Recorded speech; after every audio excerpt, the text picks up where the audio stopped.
Hey, this is Dominic, and this is your home for the cutting-edge conversations on optimizing your personal performance, lighting up your sex life, and living a purpose-driven life of your own design. These are the topics that Dominic and I have both struggled with in our own lives and still don't always get right. This is Brian. Welcome to the Great Man Podcast. Welcome to another episode of the Great Man Within podcast, helping you to discover and live the great man within you. Jim Rohn once said, "Take care of your body. It's the only place that you have to live." But as a high-performing man, you're often confronted with the reality of sacrificing the things that contribute to your body, like sleep, diet, and exercise, for the demands of your work and family life. But extending these short-term sacrifices over a long period of time can lead to chronic pain. Medicating and overstimulating yourself with external substances, loss of libido and erection strength, and generally operating at well below 100% of your potential. So this episode with fitness expert Dan Go is all about being intentional with everything you do from the neck down to elevate your performance from the neck up. So in this episode, we cover the 4 components to writing your health mission statement. And this is what Dan Go does with all of his clients, and it's brilliant. He shares with us why entrepreneurs and busy executives actually don't need a personal trainer, but he'll share with you the one thing that you do need instead. He teaches Brian and I why our glutes are the most important and powerful part of our body, and how when we're sitting all day long, it's kind of like walking around with one leg. So he gives us 2 exercises that we could do from the comfort of our own home to immediately strengthen. And then why working out leads to higher libido levels and increased erection strength. So fellas, you're going to want to hear that too. Who is Dan Go? So Dan is a friend of mine and a fitness consultant to high-performing entrepreneurs and business executives. He has a personal history of transforming his own body image, which consisted of having shame from a period of time where he was overweight and had what he calls our man boobs. He succeeded and then failed at a series of yo-yo diets. He's tried them all: keto, paleo, you name it, vegetarian, fad workouts, and then eventually found a path to long-term sustainable health that supports his entire life. And this is what he teaches his clients. Now this dude looks like an absolute Adonis and runs his own health mastermind called the Alpha Body Academy. He's the author of articles such as 5 unconventional tips for getting lean and 5 reasons why entrepreneurs need a big ass, which you're going to hear a little bit about on today's episode. So enjoy the conversation today about how to build a high performance body to support your high performance business.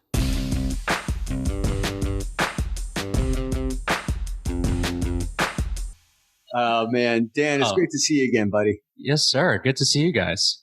Yeah, I mean, Dan and I are fast friends. We met for the first time just a few months ago in Mexico. We were at this mastermind together, and all these men were sitting around in a circle talking about what we do for business. And when Dan was like, I help people build high performance bodies to support their high performance businesses, I'm like, that's a guy that I want to get to know. And, I approached you. We became fast friends, had a long dinner together, talked about all the things. Yeah. Here we are, man.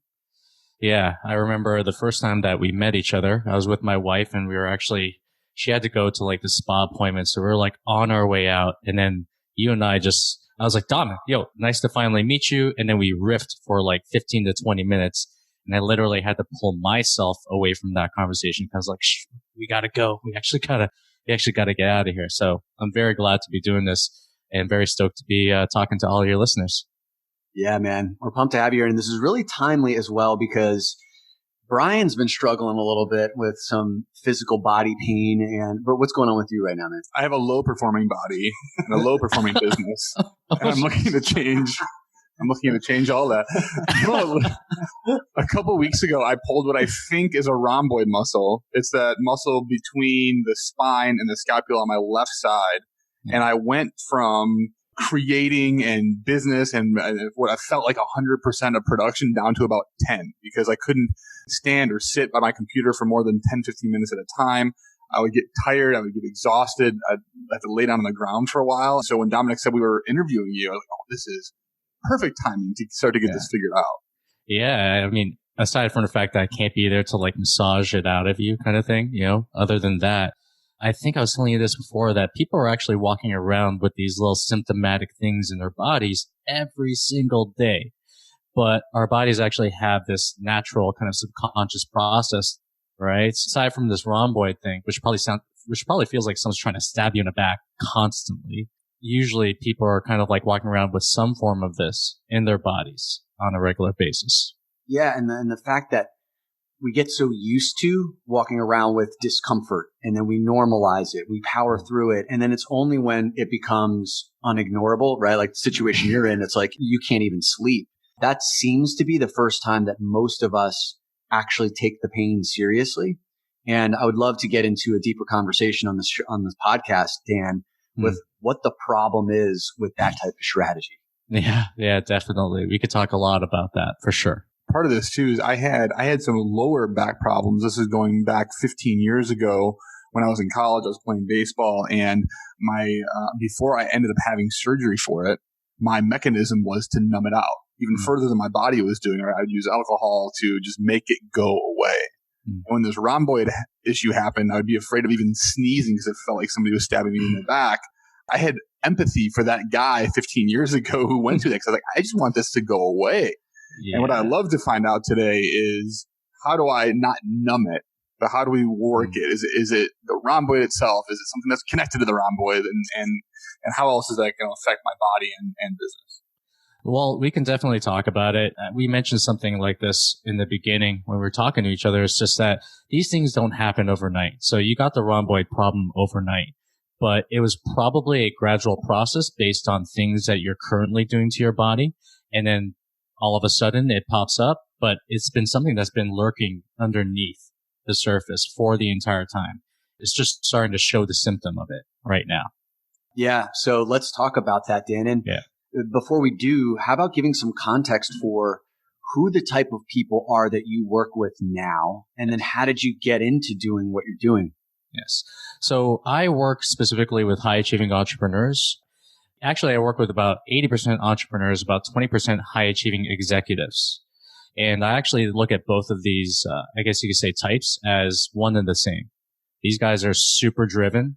They will actually trade their health for success in the business. They would actually deprioritize certain areas of their life so they can just like rock it in what they're doing.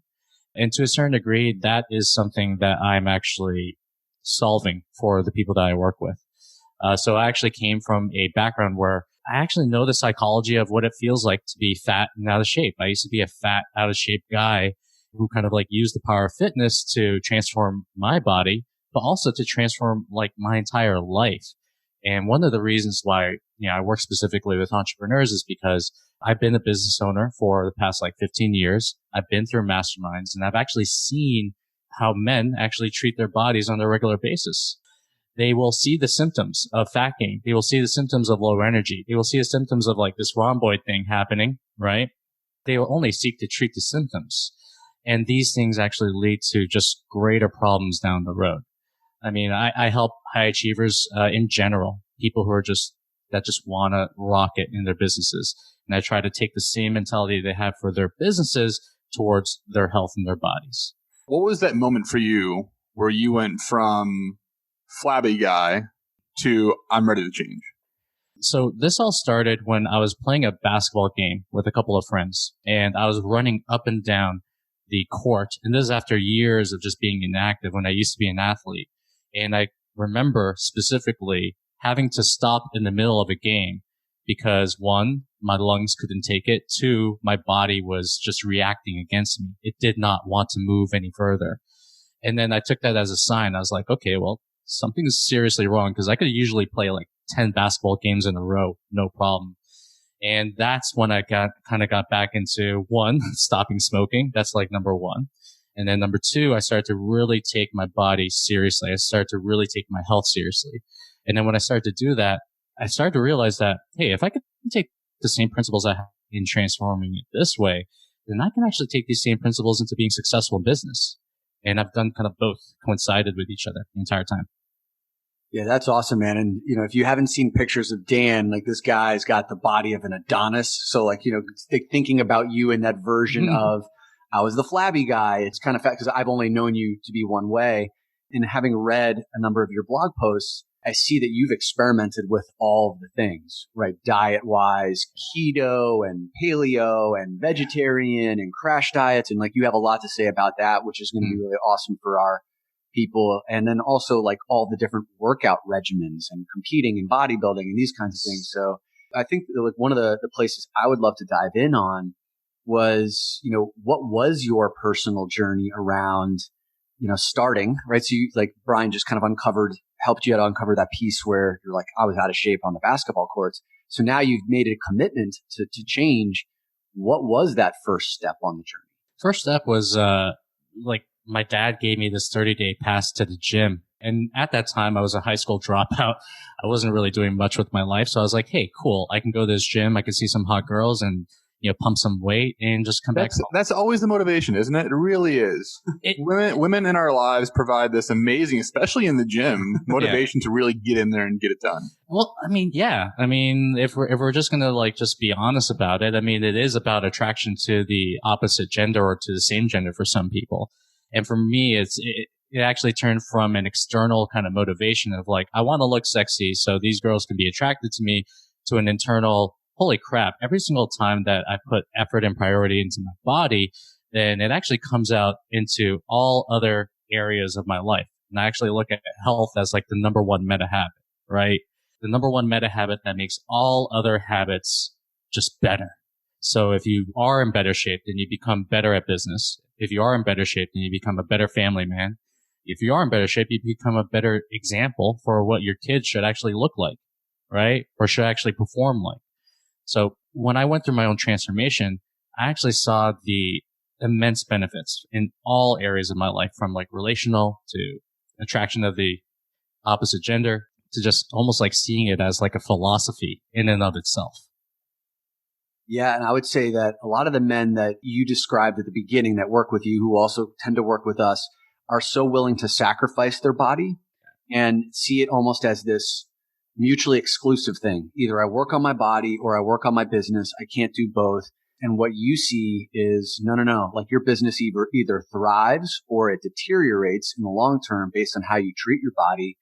And so when these men come to you, what are some of those prevailing beliefs, right? Like those misconceptions or myths that they bought into that are causing them to break down their bodies, which eventually turns into a breakdown of their business? One of them is just an investment of time. If I put time into my body, it's going to take away from the investment of time I have towards my business or even my family to a certain extent.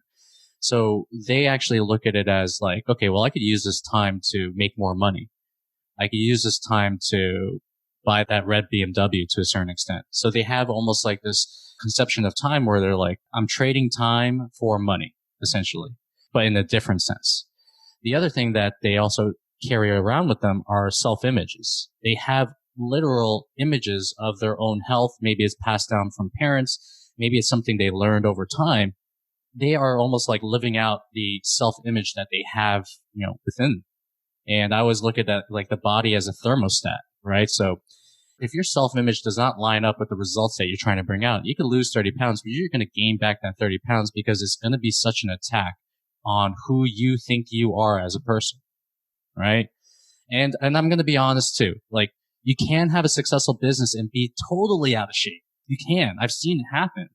But what usually happens is that they don't realize that this downgrades every single other area of their life, but they also don't realize that they're operating at like 60% of their brain potential when they don't exercise. Talk about that. Yeah. So one of the things that I realized or that I've noticed with a lot of my clients is when they get back to like a normal range of health, right? Their presence with their family gets better. They're able to have more energy to play with their kids. So instead of having this mutually exclusive agreement between like, okay, well, I can't be in shape and have a successful business at the same time, we prove that having or being in incredible shape actually feeds every single area of your life. And we actually do like scorecards too, right? How was your income before this happened? How's your energy levels before this happened? how's your family life before this happened on scales of 1 to 10? And we usually see just increases across the board when they take control of their health. This is such an important and timely reminder for me, because right now I haven't been working out, whether that's been because of injury or excuse, whatever it may have been.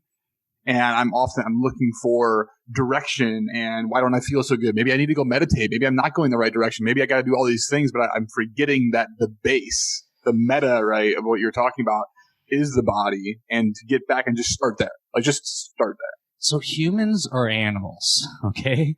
And think about it this way. Do you guys own a dog by any chance? No? Love them, don't own them. Do you have any kids or nieces, nephews? We try to keep our life as minimal as possible. Right. I like it. How do you think we have time to do this podcast? All right. So this metaphor may not work for you, but maybe it will. Who knows? But I look at it as like, we are animals. So if I think about a dog who's just like ripping up everything in the fucking house, he's ripping up the couch, he's ripping up everything. He basically does not get out whatsoever. He is not physical. And a result of him going through, ripping up the furniture and tearing up shoes is one, lack of discipline, but two, because he has this energy output that is not being properly facilitated. And I think about like kids, right? So I'm going to have a kid soon, but I have like goddaughters, nieces, nephews, all this kind of stuff. Why don't you just take away all the energy from the kids by like running them in the playground or whatever it is? Guess what? They actually behave a lot better. They're a lot more disciplined. They listen to you a little bit more. Because we all carry around this physical energy that needs to be depleted, but we don't deplete it, and we're only depleting it mentally, right? We're all little kids that need to get physical activity in our lives. You know, that story reminds me of a real scientific study that was applauded in a book called Spark. And I forget the name of the doctor who wrote the book, but basically featured a school in Chicago. I think it was like a grade school. They were underperforming in all of the tests like math and science. And they were also, they had lots of fights that would happen, breakout, tension levels were at their all-time high. And the only thing, and they didn't have any additional funding that they could use to bring in for training or anything like that. The only thing they implemented was having students run 1 mile together before school started, 1 mile. And what they found was not only does in the brain, this thing called brain-derived neurotropic factor, yes. Right? BDNF, baby. BDNF, yes. And I'm sure you can go into greater detail as to like, the powers of, but really the analogy is it's like miracle grow for the brain, which basically creates this fertile state for you to learn, to retain. And also these kids were able to get out like some of that bottled up energy. So what they found were in-school fights decreased and the tension levels went down. Their aptitude tests went up, and it was almost like a miracle case study. So like this stuff has scientific founding. Well, I'm going to say in the past 2 million years, our bodies have not changed that much. Only in the past 10,000 years have we brought along the advent of agriculture. But before that, for the rest of that time, we had to forage, we had to hunt, we had to think, right? So essentially, as we get more comfortable in today's society, I actually told one of my clients this, the aspects of being physical with your body and controlling what you eat become levels of mastery that are actually needed in the 21st century. So we talked about brain-derived neurotropic factor. So they actually did a study with that where they took people who had Alzheimer's, and I actually got the post that you did the other day about your mom. And just through a simple having them like do a stationary bike while playing this game that kind of like raised their cognitive levels. It was just something that made them think. They actually found that people who had to see less symptoms, they started to retain more memory just as a result of them being physical and for them actually having to think at the same time. So yeah, I'm not surprised with what you said in terms of like the study that was done with the high school kids or the public school kids. And in general, we all need to be physical with our bodies. It's like, it's a need for us. We were born this way. We were evolved this way. Yeah. What are some of the stories that you have from your clients where you've seen transformation of the body, and how did that translate into other parts of their life? So a couple of things that happened with my clients is actually more, I actually see a lot on the romantic side. So how people feel about their bodies is how they will actually present themselves to the opposite gender and species. So when I have my clients drop, 15% body fat or, whatever it is, 30 pounds off of their bodies. Guess what happens? They start having more sex, right? They start having more sex and they start getting girlfriends, right? Especially the single ones, like the ones who actually have wives. Hopefully, yeah, like hopefully. But the ones who have wives, they end up having more sex. They end up getting better erections. They end up seeing kind of like erections when they like wake up in the morning, which is a telltale sign of like what their health is like. Cool. I think we can stop the podcast right there. Boom. All the benefits are harder penises. I'll give you like a different example. So one of my clients, recent clients, his name is Kyle. He actually does commercials for a lot of like the bigger brand names here in Toronto. So we dropped his body fat by 15%. We ended up actually reducing his visceral fat. He ended up increasing energy. He was getting stronger in the gym. We actually built 20 pounds of lean body mass within a 16-week period with each other. So what happens? He ended up landing his biggest fucking client, Nike, right? And he's like, okay, well, that kind of fell on my lap. But in reality, it's like, no, when you're feeling more confident in yourself, when you have 10 times more energy or 100% more energy, and when you're just feeling like you're comfortable in your own body, guess what? That presents to the rest of the world. So that's just like one example. Before you go on to Floyd, let's go back to erections for a moment. Yes. Because we talk a lot about this stuff on the show, and beyond the obvious, what's happening inside your body when you're losing weight and you're getting into a fit condition that facilitates like morning erections and a heightened libido?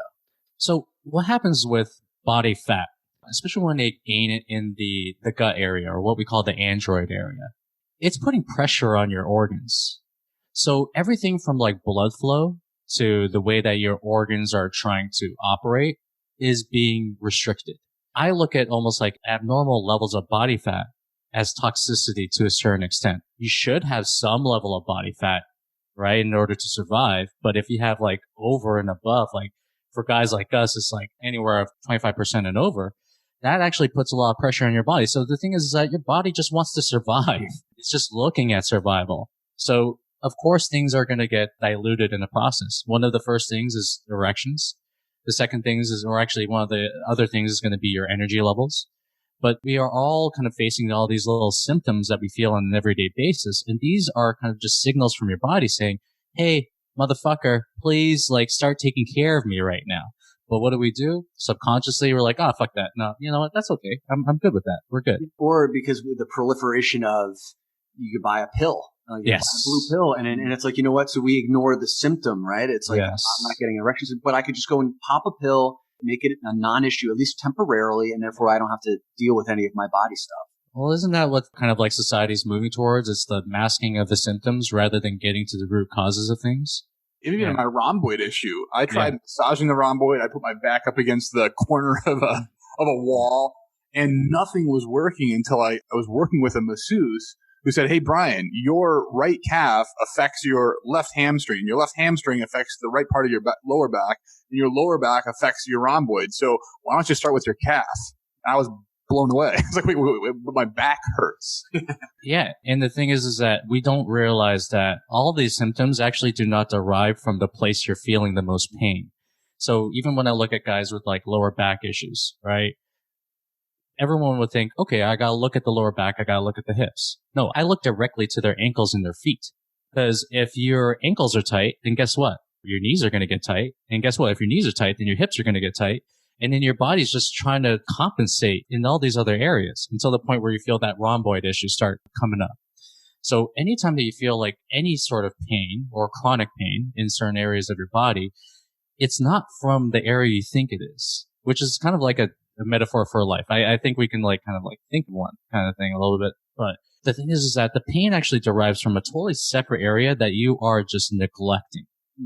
I felt that with my, I had knee problems for a while, like walking upstairs, like I felt shooting pains in my knees and I could never really figure out what the problem was until I realized I went to a chiropractor who was like, you have flat feet. You need inserts in your shoes that have to be designed. And as soon as I got those, my knee pain went away. And also my back pain. Like I used to have trouble just standing straight on the subway or standing for any length of time without like shifting my back. And now that I have that arch support, all that pain has gone away. So I'm hearing what you're saying, man. So I had to deal with a severe lower back injury to the point where every time I got up off of a seat and got myself down, I looked like an 80-year-old man who had hip surgery. This was going on for a period of literally 7 years. Yeah. And I always thought, it's my lower back. It's my lower back. It's my lower back. My lower back's just tight. And then I have people tell me, oh, you gotta just this is something that's never going to go away. You're going to have to deal with this for the rest of your life. Until I actually took my own education into my own hands, took my healing into my own hands, and worked with some pretty good, physiotherapists and professionals at the time. And I realized that a lot of it was actually derived from the fact that, again, ankles were tight, calves were just obliterated. And my groin and my hip mobility was exacerbated because of all these other things that were happening. So, yeah, this is such a huge point for everybody listening to this, because I went at the age of 20, I had a herniated disc L4, L5. I eventually, after trying to numb out using alcohol and tried physical therapy, and I tried 3 different epidural shots. I mean, I went through the whole gamut. I ended up having a microdiscectomy, which was a small back surgery to remove that. Fast forward about 4 years. I'm now in a professional setting. I'm traveling a lot. I'm carrying backpacks. And all of a sudden, man, my back's hurting me again. So I go in, right? Play the same game. I had an MRI. Hey, look, you got some other bulge discs and herniations. You can either live with it or you got to have surgery again. I don't want to have surgery again. That really sucks. And so I took this into my own hands and started to realize that I actually had really tight hamstrings. I started stretching my hamstrings twice a day. Pain completely gone. Yeah. And so I feel like this idea of taking this or going to somebody like you who's an expert in this that can help point to the right areas, as opposed to going to a doctor and saying, here's the knife. Oh, yeah. Such a big thing. Oh man, I would rather everybody go through the natural means of trying to figure themselves out rather than just try to go the surgery route or the pill route to a certain extent. Sometimes it's not just about things that are just lacking flexibility. Maybe there are certain things especially in entrepreneurs, it's your glutes aren't firing off at all anymore. And the glutes are supposed to be the most powerful point of the body. It's not necessarily a straight line process like that too. I don't want to make it so simple, but it could be also things hey, guess what? We're carrying around 30 to 50 pounds of extra body fat on us. That's weighing us down and weighing down our joints as well. It could be so many other things. Dominic, do your glutes fire? When I'm properly lubed up, yeah, you got it. I'm not actually sure what firing glutes feel like. You got to. I'm being totally honest. You got to feel, right? You can't do anything. You got to reach up to Dominic right now. And I'm just joking. I'm there. This is the reason that we should do videos. Yes. No, or a reason we shouldn't. Yes. I'll tell you what. Actually, if you talk about, there was a part of my body that was the most underdeveloped. It was my glutes. It was my ass. I got the proper amount of body shaming from my friend Marina, who just was kind of she was just your ass just doesn't hold up to the rest of you, and it kind of made me take a look, and I actually ended up starting to do much more in my lower body, squats and deadlifts and hamstrings and quads, all of the things, and the rest of me feels so much sturdier now. Okay, the most important muscle in a entrepreneur's body is their glutes. Okay, so if I want to pick out from a lineup the most powerful man in that lineup, you could think the usual suspects. You have the lineup of whatever people. I would have them turn their backs to me, and then I would pick the guy with the biggest, most firmest set of glutes. Wait, Brian. That seems a little squishy to me. Yep, that's about right. Feels like Brian presented his glutes. Yeah. Yes. All right.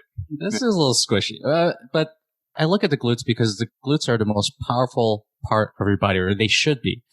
But what usually happens in a lot of entrepreneurs, a lot of high achieving executives, is just when you sit down for long periods of time, the most powerful part in your body gets turned off.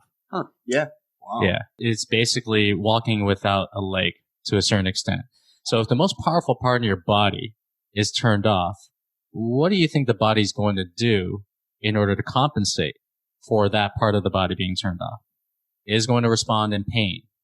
It is going to respond in lack of performance. With entrepreneurs, I actually have this post that says 5 reasons entrepreneurs should want a big ass. Nice. Right? Which is actually true because they want to be the most powerful versions of themselves. And I would actually start from the ass and work my way around that or from that. So like what's one or two ways that, say, a busy professional, whether it's an executive or an entrepreneur, can start that like now? Okay, so number one is get down on the ground, do a set of like 10 glute bridges. Is where you're lying on your back, your knees are bent. Now, when you do these 10 glute bridges, I don't want you to think at all. Just do it. Now, think about where do you derive most of the burn from? So a lot of people will actually feel the burn inside of their quads rather than from the glutes. So the very first thing I tell them is mental activation. That's number one. Get back in touch with the mind to muscle connection of activating these glutes and knowing what that actually feels like. So I tell my clients all the time, when you're squeezing your glutes, pretend as if you're trying to crush a quarter with your anus. I'm going to actually put a quarter there. Well, I was going to say, you probably tried this before, but without the whole glute activation thing. Quarter. Gotta throw that little thing in there. But yeah, I mean, try to crush a quarter with your anus. And then this is the first step to activating your glutes. Then afterwards, we will get into hip hinging. I would say like fucking type of exercises, right? So, oh yeah, okay. Let's just say like you're in doggy style, you're fucking your partner, whatever it is. What do you think should be happening when you're doing this? Should you be leading with your pelvis, or should your glutes actually be pushing you from the back and pounding away? Right. Like, right? Yep. Like splurge, like both literally and figuratively. Yeah. So we have to actually get back in touch with these fucking muscles and fucking exercises to a certain extent. And I say that in terms of like glute bridges, number one, and then getting them to do hip thrusts, which have like a weighted component to it, elevated hip thrusts, just areas in which they can get back that level of mental activation, but also strength back in those glutes. I love that, man. Oh, start at the ass. I love this. Start it up. Yeah. So you have so many good quips. I feel like high performance body for a high performance business. What was the one you mentioned earlier? The neck down for the neck up? Yeah. So everything you do from the neck up depends on what you do from the neck down. So I will liken this to how entrepreneurs and even high level executives would think. I just think in terms of investment, right? I think in terms of bank accounts. So a lot of like guys maybe running like the black, in the black with their businesses, but are they running in the red with their bodies? And if they're running in the red with their bodies, like what kind of effect do you think that's having on their brains and then on their ability to think? I know some geniuses out there who are basically like leaving about 40% of their potential in the tank by not being in their best health. And I like to bring that back to them because we all want to live to the best of our potential. But if your body is out of health, then how can you possibly say that you're operating at 100% potential? Yeah, there's no way you can. Zero. So everything that we do from the neck down affects what we do to the neck up. And we actually talked about brain-derived neurotropic factor, the BDNF, but just in general, like exercise obviously is one of them. It's going to make you a smarter individual. It's going to make your sex organs work a lot better. It's going to make you as a physical human being working a lot better. And also the investment of food going into your bodies. Hey, Dan, let's turn that conversation to food and nutrition, because I know that, and you've seen this a lot and you've written about this, where when a man starts to turn his attention to say, okay, now I need to prioritize my body, what can often happen is like the goal orientation sets in. It's like, I'm going to go lose 30 pounds. I'm going to go on this crash course diet. And you hinted at this before, or actually you spoke to it before, regarding the identity is still the same. Like the identity at my core is I'm still an out of shape person who's going after this goal. I'm going to hit this goal, and then eventually I'm going to go balloon back. So let's talk about like what experiences you personally had around diet and nutrition where like you've yo-yoed around that and what lessons you've learned. So I have been so outcome kind of like based in terms of my life. So I will set a goal of whatever it is, lose 30 pounds. And guess what? I just gain it back. If I'm so like outcome dependent, what happens is that I actually forget about the one other area, the other 50% that actually matters, which is like behavior. So I need to, one, reset the thermostat in terms of like how I think about my body, how I think about myself. That's number one. Number two is I actually have to understand the investments I'm putting into my body on a regular basis. So we can talk about kind of like circadian rhythms and ultradian rhythms. These are things that like make dieting and eating a little bit easier. But first of all, the investment of food going into your body, I always look at it as like kind of like the trifecta. You can either go with the trifecta of like greater energy, more emotional control, and just greater brain activity. Or you can go with the opposite trifecta, which is like anxiety, low energy, and essentially, and just basically being fat in general. And this affects the brain as well. And it's almost like the Ouroboros. I don't know if I'm saying it right, but it's like it's kind of like a cycle that just like feeds itself and just keeps on getting worse and worse and worse. I felt that. I call it a downward spiral. Yeah. Where I feel less sexy, I gain fat, I then eat more bad food. Yeah. Like the thing is that people are like, okay, so I feel anxiety on a regular basis. And I'm like, okay, so let's look at what you're eating. Well, okay. Now that we see what you're eating, of course you're feeling anxiety. So I'll give you an example from one of my clients. I actually had his wife. His wife came up to me and she was like, I don't know what you did to Lenny, but he's so much more like present with our kids. He's so much more patient with me as a spouse, and he's crushing his business. So what we did with Lenny is, number one, we just like basically changed what he was inputting into his body, what he was investing in before. So before he would invest in alcohol, he would invest in chips, he would invest in all these processed foods. What he didn't realize is that he was investing in low energy, anxiety, and body fat. So his body was running in the red. We got him back to the black. We ended up, having alcohol, drank moderately. Like we didn't get rid of it totally, but we had to drink moderately. Like some entrepreneurs or a lot of high level executives are kind of like low level alcoholics. They don't realize it, right? So we moderated the alcohol. We started putting like healthy, nutritious foods, proteins, fruits, vegetables into his body. And then what this did is it basically made him a better salesman for his business, but it made him like more patient in general with life. And one of the things that I can really relate to there, Dan, is when I am operating from a place of anxiety, one of the things that I end up doing is I double down on how much coffee I drink. It's strange. It's like I'll double, instead of having like one big cup of coffee, which works well for me, I'll have two. And when I have two, then I'm like, it's like someone has electrocuted me internally. And my anxious voice in my head, and I'm jittery. What that does is it causes me to get like negative very quickly. I become frenzied. I become less patient. And to calm myself, I will overeat. And I will overeat things that like kind of numb that feeling of anxiety. So it perpetuates this. And then I get hooked on the caffeine and I need to have more of it just to keep me going. And that cycle can persist for a while before I break it. It's a self-fulfilling prophecy, essentially. And even like before this call, I only have like 1 cup of coffee per day. But then I found myself like drinking the coffee while I was like on this interview, or actually in the beginning portion of this interview. And then I found my thoughts just racing. Yeah. Right? I found myself not being myself. I found myself like thinking about what the fuck am I going to say like next? What am I going to say after this?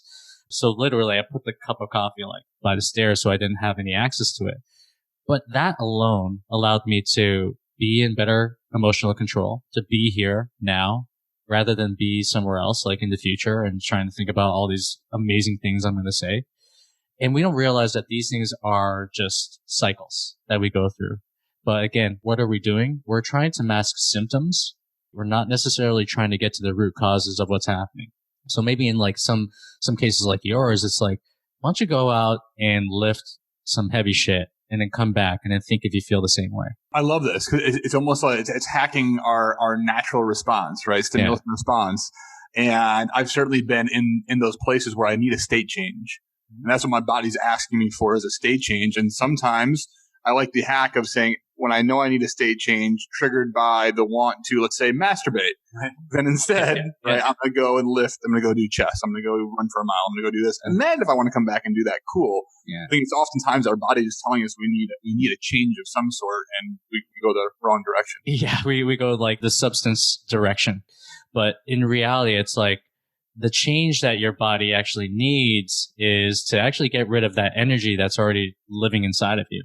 Yeah. And Dan, so let's talk about that. Like, for example, if someone's in the middle of a work day and they're traveling from one meeting to the next, and they don't have the luxury of going in and doing 10 bench press sets or jerking off in the car. That's frowned upon. I'm not going to say that's a good practice, most likely. I mean, I suppose it's available to you, but let's just say, so for the person who's like in a boardroom meeting or, going from meeting to meeting, like, then what do you recommend for your clients? I actually tell them to get off the fucking stimulants. That's number one, right? So like you can have stimulants, but it's kind of like alcohol to a certain degree. It's like you can have one drink, but when you get to like 10 drinks, that's when you know you're going to be blacking out in about like 2 seconds.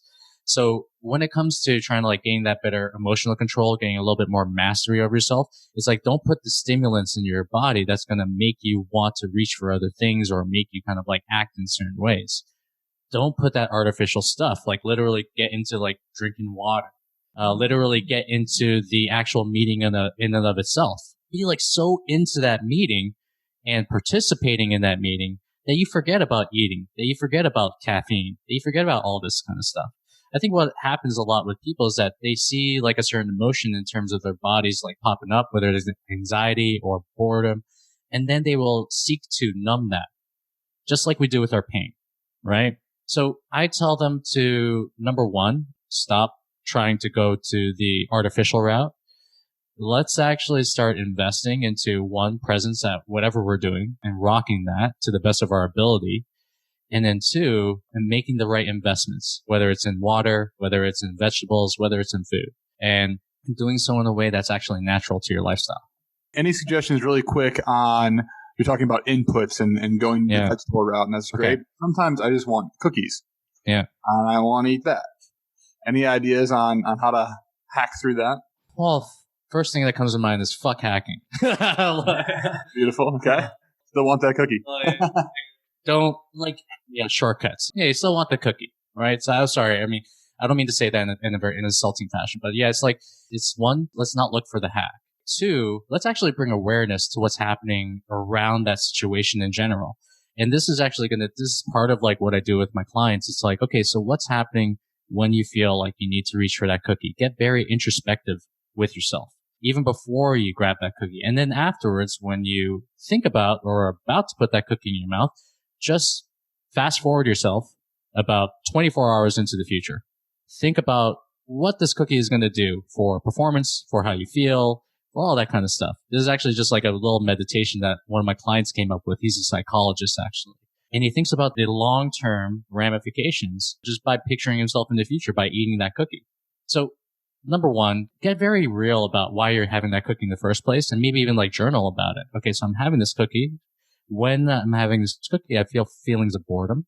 I feel like I want to get rid of anxiety, and I can't deal with these things inside of my own brain. So therefore, I put this cookie into my body, which gives me this short-term dopamine release. It makes me forget about it for at least like 2 seconds until I have to reach for another cookie. So get introspective, and then afterwards, just literally see yourself like a little bit more into the future of how that cookie is going to affect you and whether or not you want to make that decision. And it's not necessarily about like getting away from cookies or whatever like that. Again, there are certain things as well that work that we do with clients, which is like, number one, if you're going to be putting that cookie in, then track that fucking cookie. Literally track all the foods that go into your body. If your body is like operating, say, in the red, let's just say that you're near bankrupt with your finances. It wasn't that bad. You could reverse it. You could turn it around. But what's one thing that someone may want to get you to do in order to kind of like rejig and kind of like get out of this hole? Maybe it's actually tracking your expenses. So tracking all the expenses, tracking all the liabilities that you're investing in. And then from there, you can see what you're investing in. And then if you track it, then you're like, okay, well, if I have to track it, I'm not going to want to do this. So that's another thing, tracking. But you don't want to track for the rest of your life, right? Right, because the tracking can seem tedious, right? Yes. And I think that's why I would love to bring this conversation into a place of identity. And one of the biggest takeaways I had from James Clear's book about atomic habits is he said the reason why habits fail is because we try to change behaviors before we change our identity. Yeah. And he talks about how this is the difference between saying, I'm going to go run a marathon, and then identifying yourself as I'm a runner. Right? It's the difference between saying I'm going to lose 30 pounds and saying I live in accordance with having a high performance body to support my high performance business. Absolutely. Absolutely. So when it comes to, say, self-image training, there are a lot of things that we actually do with our clients right up front. One of the things that we actually get our clients to do is we have them go through this process that we call gold medal goal setting. At the end of the process, they write out almost like a health mission statement for themselves. And this health mission statement is like the North Star. So I'll give you an example from one of my clients. He wrote down, oh man, I don't have it in front of me, but he wrote down December 1st, 2018.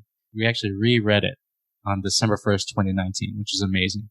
He's like, I am 200 pounds. I love hitting the gym.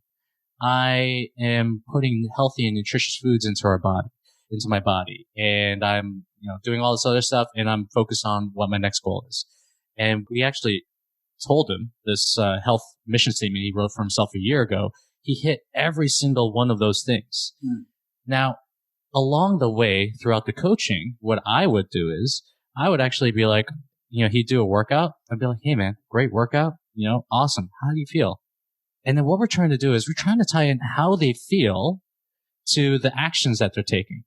So how's this relating to the person you're trying to become? And we're always trying to tie in these actions with the identities that they're trying to bring into their lives. And what I call it just like resetting the thermostat. Your body and your brain have like a specific thermostat in which it feels very comfortable. So if it gets too hot, and guess what? Your body's going to cool it down. Your body's going to warm it up. It's going to do whatever subconscious processes it needs to bring itself back to what it thinks is homeostasis, to what it thinks is normal.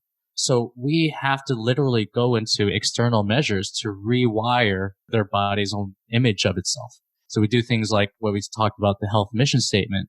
We also do things like visualizations, but not visualizations as in like, oh, I step on the scale, I see the weight that I'm at. Oh, this is amazing. Great. No, it's literally like see yourself preparing your food, see yourself cooking your food, see yourself, going to the workouts, crushing the workouts, and then feel exactly what it feels like to be doing those things while you see yourself doing them. What we do is we just want to make working out and preparing foods or eating healthy and nutritious foods to seem like it's natural to the body. So another thing that I have to also mention is the fact that, so within the book Psycho-Cybernetics, have you guys heard of that book before by Maxwell Maltz? Heard of it, haven't read it. Incredible book on self-image. So what he found was he was a plastic surgeon who would do these incredible, just life-altering transformations in terms of nose jobs, lip jobs, whatever, liposections, whatever. He would make people look completely different than how they originally looked. They would actually look, let's just say to a certain extent, better than how they looked before. But every time they looked in the mirror, their self-image told them, I look like the same person.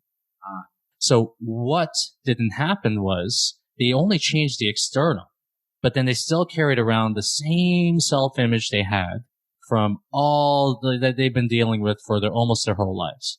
So what he did is he did these self-image visualizations of just seeing themselves as they really are, or as they are right now. So they can actually start to line up that little visualization or that self-image or that picture of a self-image with where they actually are as a human being at that very moment in time. Dan, this is all perfect. And if someone's inspired to write their own health mission statement, what's the process for doing that? Awesome. Great question, man. And this is the exact same process I use with each and every one of my clients. This is mandatory. And I tell best-selling authors, I tell guys who are in the 8 figures, 9 figures, whatever it is in business, every single person has to do this before working with me, bar none, mandatory. It's basically creating a business plan for their bodies. So we start with the outcome, very detailed outcome about the metrics that we are trying to hit that is going to make us feel really good by the time we hit it. So a lot of them could be weight. A lot of them could be whatever. We just get as detailed as we can about it. So from my client's example, he's like, I weigh 200 pounds and I'm feeling awesome. And then all the rest of that stuff that comes along with it. But we get very clear about one specific outcome that we're trying to hit. And after that, we go through at least 15 to 20 reasons why they want to hit that goal, why they want to hit that target. As it says with Simon Sinek's books, you got to start with the why. And what I find with a lot of clients when they do this is that after the first 10 whys, it gets deep after that. They have to really dig deep. into like, what is the inherent reason why they want to do this? So a lot of them, actually, I can tell you from my own personal experience. One of them for me is that I always felt less than from other people, right? I always felt like I was less than just the average person, in the world. And I wanted to prove this to myself, that I want to do this for myself so I can, bump up that level of self-worthiness to a certain extent. And for a lot of other clients, it could be like, I want to be an example. I don't want my son to see me, being like 250 pounds and then think that's what normal is. So we get into the inherent reasons why. And we get them to at least do 15 to 20 reasons, because usually after 10, that's when it gets really fucking deep. Then afterwards, we ask them, what are the main obstacles that are going to take us away from the outcome that we're trying to hit? They will line up the obstacles. And I'm like, okay, so what are the solutions to each of these obstacles? At least give me like 1 to 3 solutions. We never want to leave the side of an obstacle without creating a solution for it. So we create the solutions right there. Then afterwards, we ask them a couple of questions. We ask, hey, is hitting this goal going to be worth it for you? How is this goal going to affect your family? How is this goal going to affect your business? And again, we're trying to tie in that outcome with the identity and how exactly they want to operate at being at their peak level of a potential. And then after that, we get them to write out their health mission statement. And the health mission statement is, again, it has to be with the detailed outcome that they're trying to hit. But then after that, it's like 10% outcome, 90% behaviors, and the person that they want to be. Awesome. So maybe a summary on that is get very clear on like one specific outcome, write down the 10 to 20 reasons why that matters, like find your why and go beyond the 10, because that's where the stuff gets really deep. Then figuring out the obstacles and a strategy for overcoming them. And then what are those behaviors that support the outcomes? Yes. And then you just tie it all into saying, actually, we tie it in a deadline. That's number one, right? So like with the health mission statement, we say, December 1st, 2020, I didn't go weigh 170 pounds and I'm working out 5 times a week and it's making me feel so awesome about myself. I only like putting nutritious and healthy foods into my body because I realize that what I invest into my body comes out externally into how I deal with other people and how I deal with my business. I'm doing this because I understand that everything I do from the neck up depends on what I do from the neck down. And aside from that, I'm doing this because my family relies on me to be the best version of myself. I want my son to see me as someone who is healthy and in shape, and I want that to be his new normal.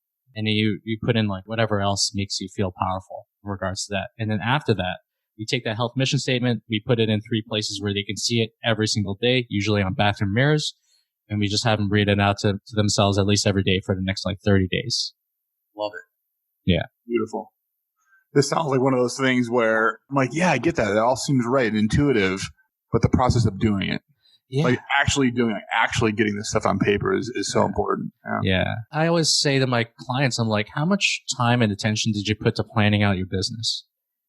Right? Like, did you write out exactly what the vision is? Like, I have this like 3-year vision for my particular business. And I literally went to Mexico to get it done. So I could do it in a place where I'm just like totally, completely free from distraction. I wanted to do it in a good environment. This is how I treated my business. Imagine if we took at least like 50% of that and put it towards our bodies and the direction we want to have with our bodies. And essentially it's like you're building a business plan for your body, but it's like a health plan. And if you only do the work up front, then you can actually get all the benefits that come along with it when you actually start taking actions. And you know exactly what you're doing and why you're doing it. Dan, so now that you have the self-image lined up, right? Like what is the next step for your clients on that journey? So the next step that we do with our clients is making sure that in terms of our workouts and our diets actually line up with their own natural daily rhythms. We want our way of eating and our way of working out to be as seamless as possible for their bodies to do. So one of the things that we do is we have our clients eat to their own natural circadian rhythms. And what this means is that every single person, Dominic, Ryan, everyone on this planet has a rhythm of eating that their bodies are just naturally attuned to. And it's different for every single person out there. So what we do is we basically make the baseline skeleton of how they should be eating. We give a structure. every diet needs a structure before getting into like what they should be putting into their bodies. And we build a structure out based on their sleep and wake cycles and also their work cycles too. So we want everything to feel as natural as possible to them. So I'll give you an example of what we do. So let's just say you go to sleep at 12 a.m. You wake up at 8 a.m., right? So how exactly should you line up your diet in order to facilitate something that's natural for you in terms of eating? So we look at kind of like when you go to sleep. That's number one. So if you go to sleep at 12, we know that you should at least stop eating at least 3 hours before you go to sleep to make sure that you have a great sleep cycle, that your sleep is not going to get disrupted, and that you're going to feel pretty like, pretty spry and good when you wake up in the morning.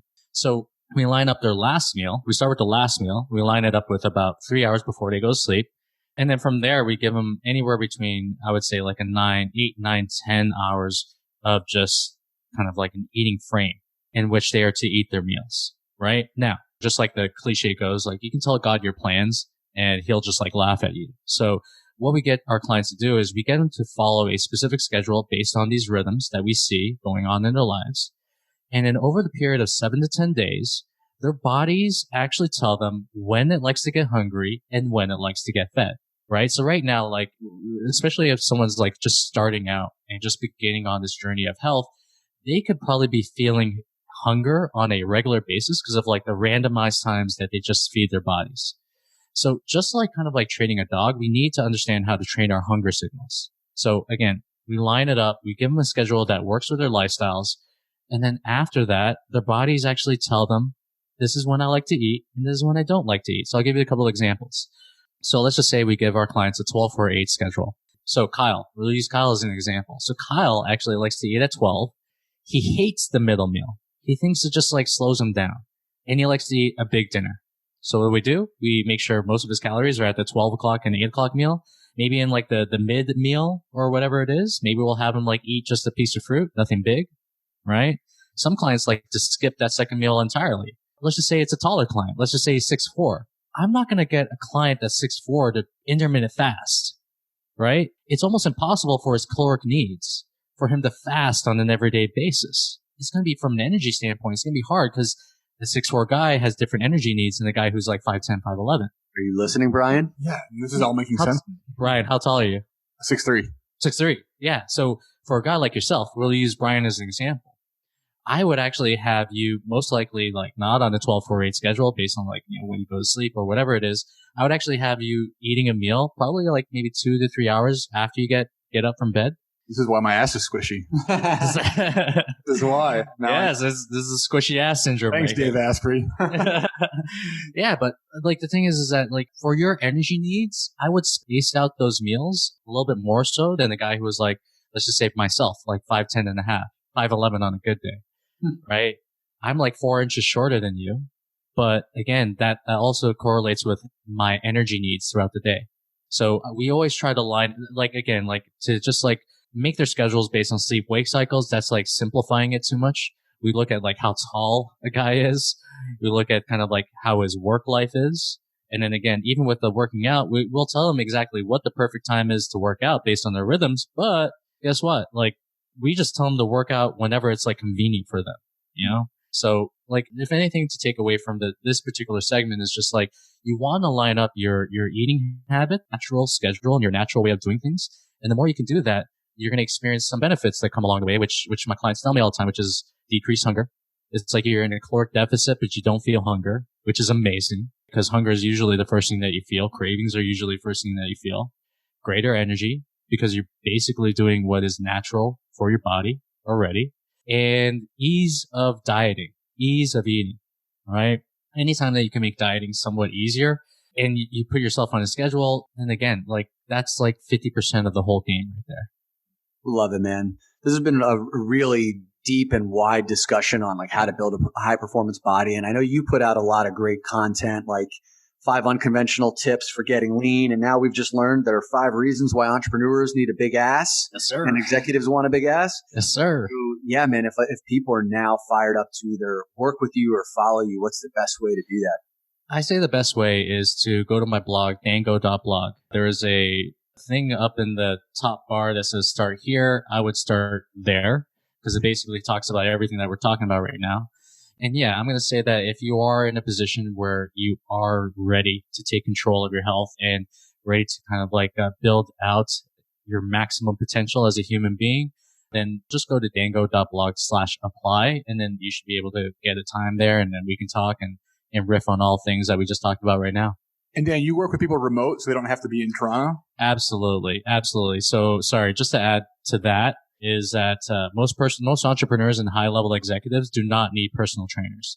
They need personal trainers maybe like for the first month to understand what to do. But if you rely on someone to be there on a regular basis, for them to count your reps and for them to tell you exactly what to do and how to do it, I would say try to get away from that as much as possible. Yes, you may need a consultant. That's what I do. I'm more like a health consultant, more like a health coach, but you don't need someone to be there to count your reps, right? So sorry, just had to like throw that in there, because a lot of like entrepreneurs, the first thing they think about when it comes to health, they're like, I got to get a personal trainer.